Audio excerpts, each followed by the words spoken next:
information. That's the price.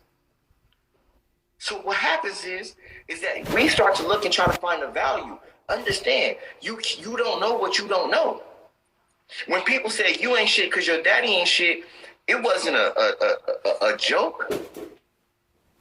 It was you can't be nothing because you don't have nobody to teach you nothing. It wasn't you ain't shit because your mom ain't shit. It was you ain't shit because your daddy ain't shit because the father is the head of the household who is supposed to lead. Supposed to. But this day and age, we all have a responsibility to go out and get this information. So what happens is that we have a responsibility. Look around you. If you don't look at your own family, forget it. Look at everybody in your community. I grew up in public housing. Okay?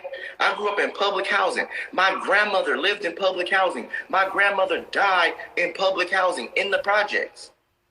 I got an auntie who never, her first place was in the same projects. She lived in the same projects that my grandmother died in, right around the corner. Guess where her daughter lives?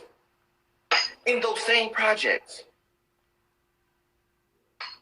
My aunt, unfortunately, will die in the same place that my grandmother died at, in those projects. Do you understand that in those projects, you can't make over $30,000 a year, $40,000 a year? I grew up in an environment that nobody made more than $40,000, $30,000 a year. Most people was dead broke and was on government assistance. I was subjected to that level of information. I was subjected to that height of success. The height for me to be successful was very low. If I went and got a job at a warehouse, I made it. That was the level of success in the environment that I grew up in. You understand that? If I would have got a job at a warehouse, I was successful. If I could make $30,000, $40,000 a year, I am successful. That was winning. I would have been able to move out of the projects and get a little house. I would be winning. Because why? Because that's the level of success that I was exposed to naturally in my environment. And peep this, Mark, peep this. I don't know if you said your aunt, but someone is still living in the same housing projects.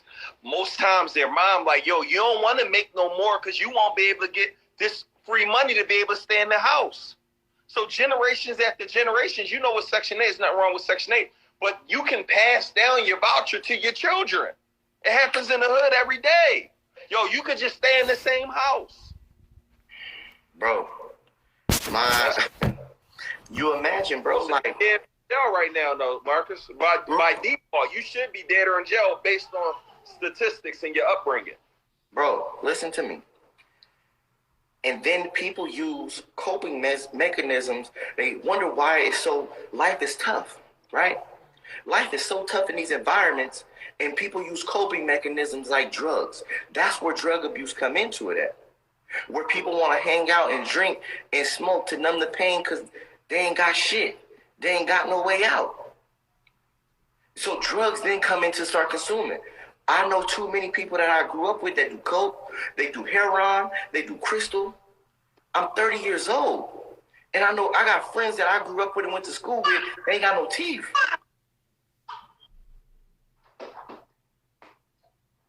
Right? I'm 30 years old and I own a fucking private jet. I live in a mansion. I bought my mama a house. I run a business and employ my family. I'm 32 years old. You think that I'm lucky? Or it was a magic pill that I took? I know shit that they don't know. I implemented and took actions that they didn't take. Now I sit in positions that they don't sit. You don't sit in positions that I sit in because you don't take the actions that I take. You don't got the information that I got. You're not willing to go out and receive information that I was willing to go receive. It's somebody to train everybody. Don't matter what it is. But you have to go find that shit with all hope. Go you got to execute too, Mark. You got to execute. You could go find info. You got to put that crap to use immediately. Mm-hmm. Sense of urgency. Mm-hmm. I was with Josh. Well, I'm with Josh. He said something the other day at our mastermind. He said, because one of the people in our mastermind, they taught something that other day and they did it literally the next day. He said, man, the biggest commonality of successful people is speed. We take action information as quickly as we get it. Speed. Mm-hmm. People got to start understanding speed. And there's another thing I want to say, just to touch on while Marcus was touching on. I want everybody to say this to yourself. My biggest expense in life is what I do not know. Facts. My biggest expense in life is what I do not know. I need you guys to really understand and grasp what I'm about to say to you guys right now. Mm-hmm. Every year, what is your financial goal? Everybody comment below. Tell me how much money you want to make this year. How much money you want to make this year? And don't let what I said earlier dictate what you say. Okay. Yeah. Don't let what I said earlier dictate what you say when I said 100K not a lot of money. Yeah. Right? But realistically, what is your goal? Because everybody's at a different. At one point, 100K was my goal. To have 10,000 in savings was my goal. Understand that everybody can't have astronomical goals if you don't accomplish this first. So if you're not making 100,000 a year, don't say I'm trying to make 500,000, $1 million this year. I need to get to 100K this year. And once I get to 100K, I want to go to 500K. Or I'm going to take 100K and take it to $1 million the next year. Because once I learn it, I can then duplicate it and scale it over. That's good. That's good. $600 a day. Listen. She broke, I don't know if that's a he or she, just got a pink kind of thing, so I think it's a C. $600 a day. $600 a day. Very doable. Very doable. Get $100 product and sell it 6 times every day. Yep. And I want them to do, let me know when y'all got a piece of paper. I want to do this real quick. Everybody on this piece of paper, I want everybody here to do something very quickly. Write down what your goal is that you want to make. I want you guys to take a moment, write down how much you want to make. I see some people say $1 million. And I know some of y'all businesses, so I know you'll probably do that. Some saying 500, saying 250. I want y'all to write down a number. Directly under that number, I want you to write down how much you made last year. And this is for you. I don't know your numbers. I don't know what you make. And we're going to do this activity together, right? Write down what you made last year. Mm-hmm. I then want you to subtract it. I want you to subtract what the number is. So let's do the math together. And we're just going to say $1 million for the sake of $1 million. That's a bigger number. But let's say $1 million is your goal. Matter of fact, let's go 100,000, matter of fact. Right? $100,000 is your goal. Whether you're saying this, you want this for a month or a year. $100,000 is your goal. But let's say your business made $50,000. It cost you $50,000. You pay like $50,000 because you didn't know something. Let's do it another step. If you made $1 million, if your goal is to make $1 million, and if you made $100,000 last year, life cost you $900,000. It's something you don't know. The only reason why you are making the money you want to make or not generating the money you want to make is something that you do not know. It's something that you're lacking. So every month that goes by, every year that goes by that you're not making the money you want to make, that's how much you're paying life. Now, how do we close this gap? Y'all probably like, yo, how do we close the gap? The way you close the gap now is access to information and applying it. But here's where the problem comes in, Marcus. We tell you, hey, in order for you to get to the next level, it's going to cost you something. It may not be investing in market stuff. It may not be investing in my stuff. It may not be going to the conference. But most people don't want to invest anything.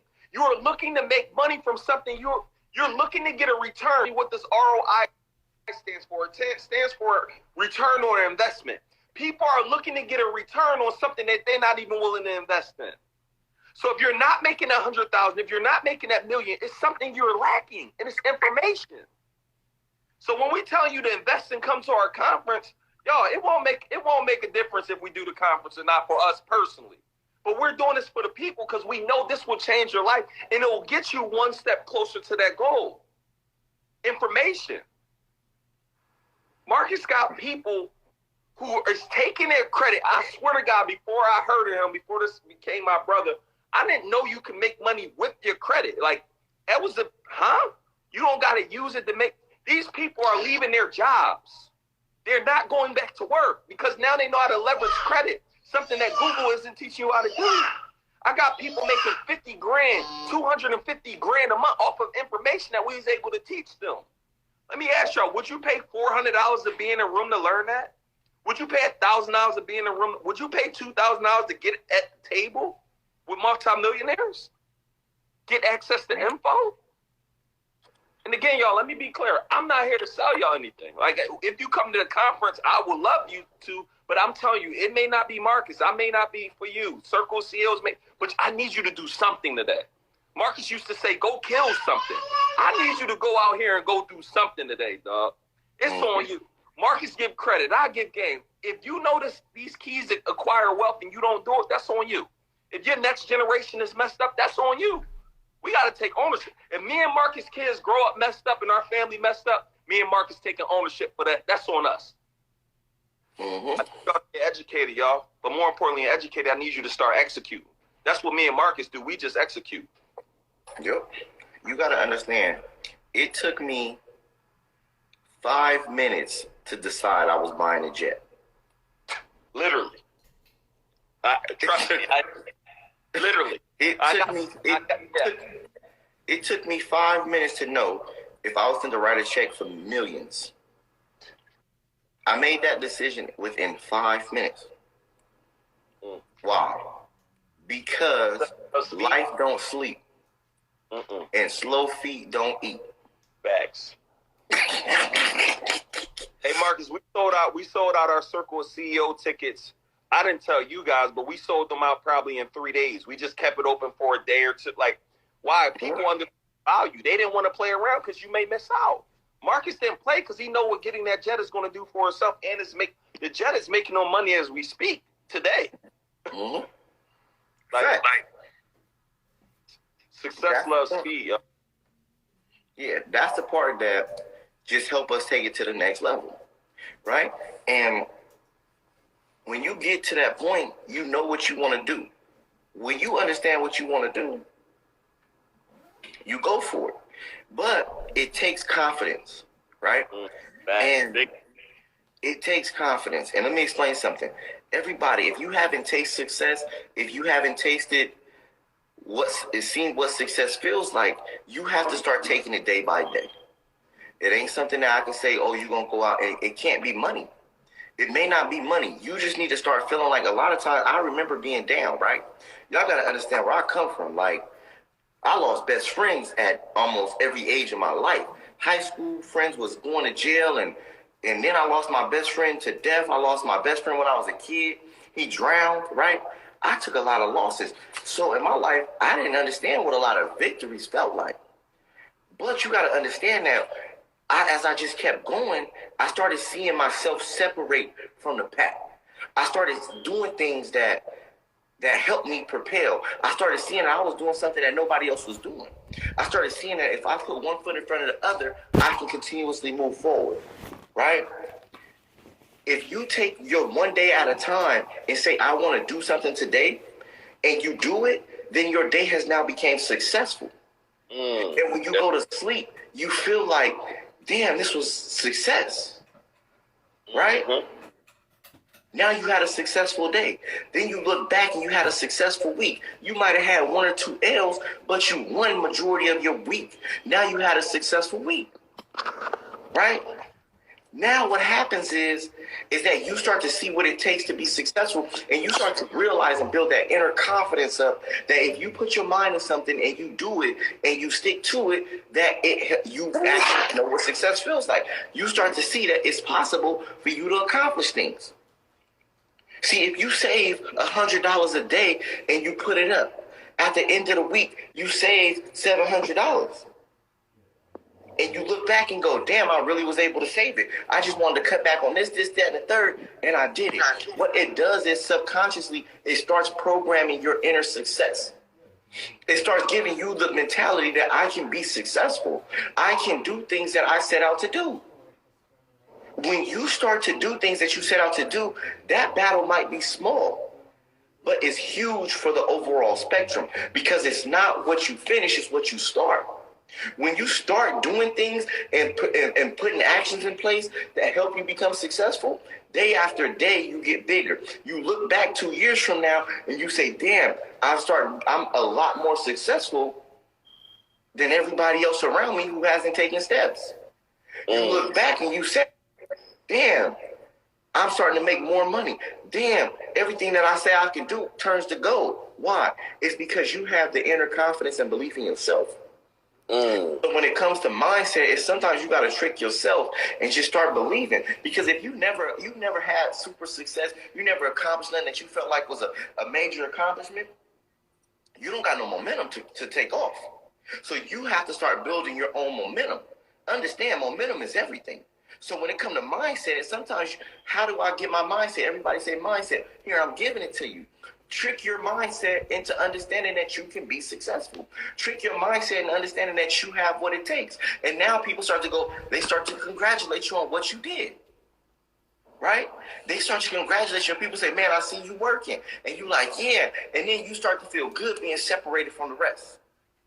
Then it starts to feel good when you see, I remember just being dead smack broke. And now I'm not arguing about no $20. I'm not arguing about no $100. Now I'm in a position I can loan my family money if they need to, and I ain't even worried about it. Why? Because you started taking action and keep pushing forward. What happens is you'll naturally separate yourself. You know what separates you? Your ball, that snowball effect that you started rolling, as it gets bigger, people can't get close to you. I bought a private jet. You think somebody feel comfortable enough to come and ask me for $20 when I teach people how to get money? People start to feel bad for not being successful when I'm sitting here living every single day putting in work. If I go out and put in work and you see the work that I put in, how can you ask me for something? Only thing you can ask me for is gain. Only thing you can ask me for is information. That snowball gets so big that people get pushed so far away from you, the conversations change. You know what they say? Money don't change the person who make it. It changes the people around them. Because now people have to react differently because they got to respect that snowball. Right? You got to respect that snowball. You got to see that everything I've been able to accomplish, you can't call me and say, hey, bro, man, let me borrow a couple dollars, man, I'm gonna buy some weed. My snowball is so big with so much respect and dedication and hard work that is laid out on the forefront that everybody can see. You can't disrespect me and say that. I got family members that go to jail, wouldn't dare even call me and ask me for bail money. Wouldn't dare call me and ask me for bail money. Why? Because you think I'm gonna piss my money away off on your poor decision? I got kids. This is for my daughters. Everything I'm building is for them. You mean to tell me you want me to take something that I worked hard for to give to my kids and to give my children a better life to recoup for your bad decision? They're not even comfortable asking. They won't even ask because they understand where I stand and how I feel. You seen me work. We come out the same spot. I ain't no different. We just work. Neo from Philadelphia.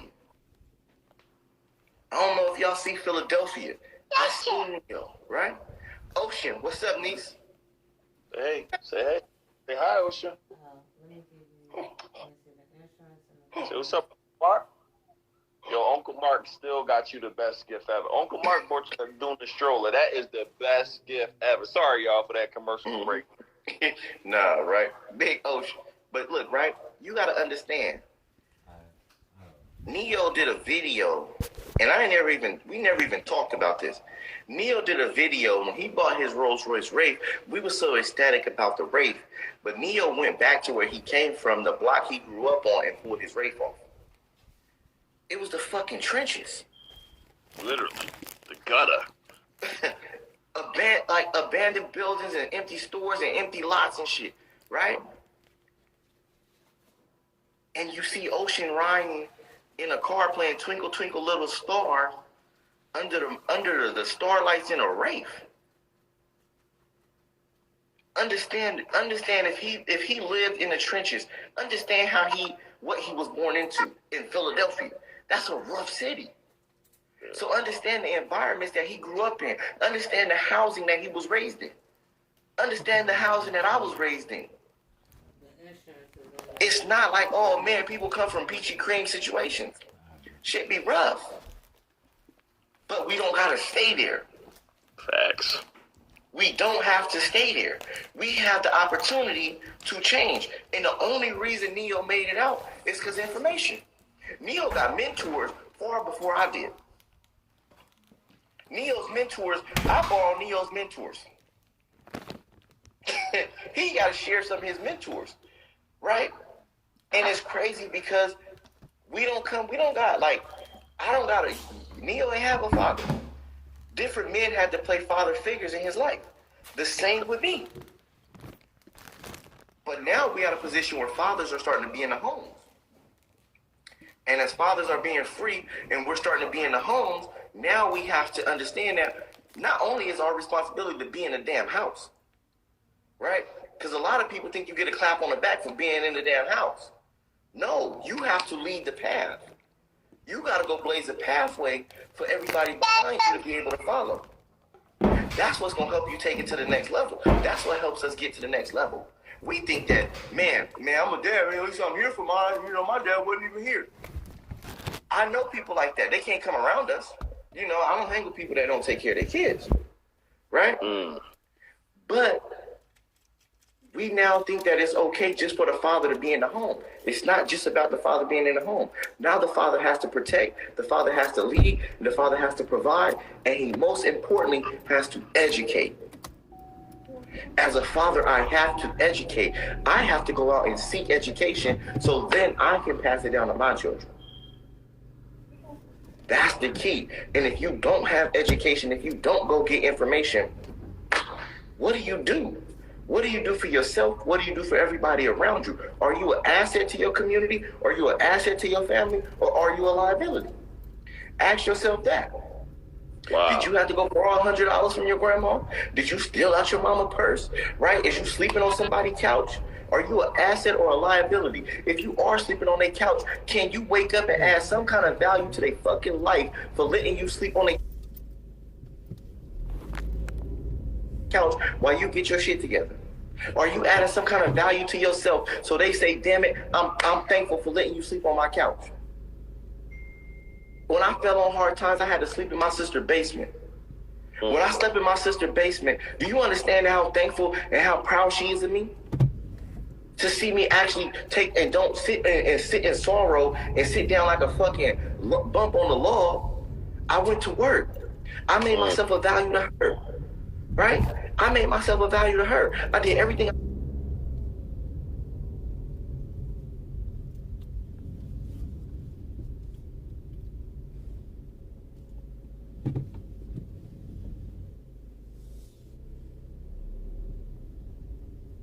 I could for my nieces, my nephews, and provide value in the home and to myself, to build myself up and get back on my feet and get back to who I was. And when I got back on my feet and got back to who I was, I took off and kept going.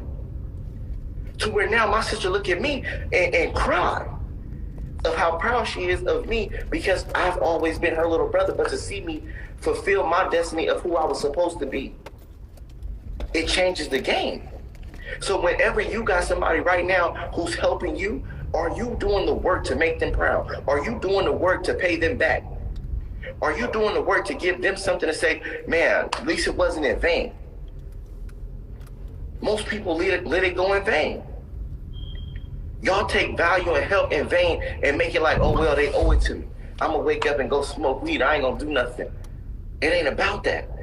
Whoever is helping you, are you making them proud? Forget them. Are you making your parents proud? Do your mom and your dad and your grandparents have something to brag about? right? Terrence, a millionaire mindsetter. Y'all get off my lot, man. Y'all two together is always trouble. Terrence and Carl, man, y'all always trouble. but now, you know, brother, and their whole life is on another level because of the mentorship. Like, people don't know, bro. Everybody I see who killing their markets, they made a decision, bro. Enough is enough. Anybody in this life sick and tired of being sick and tired? I got tired of that, bro. I got tired of my saying getting kicked out of high school, kicked out of college. Got tired of getting fired from these jobs.